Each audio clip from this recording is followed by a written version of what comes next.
Magud ni sila sa kuan eh. Allergy magud ni sila sa tawag ining history. Allergy na sila, manimbaut na ilang balibo, mura na sa kalenturahon. Yeah, Roman Catholic Church.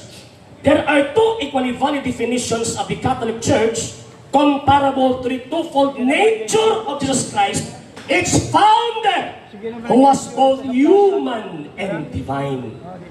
So kanang Catholic Church nagiskutan ni Saint Ignatius, mauna ang Roman Catholic Church. Nga naman, kaya sumala pa din again, Young Student Encyclopedia, page 2402.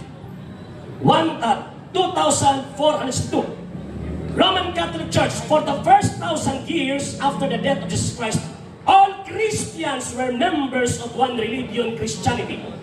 There were no separate sects or branches of Christianity, as there are today.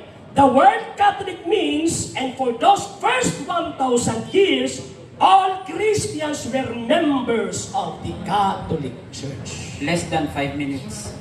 So, kanang Catholic Church, mauna ang Roman Catholic Church. Ang Roman Catholic Church, empirically and critically,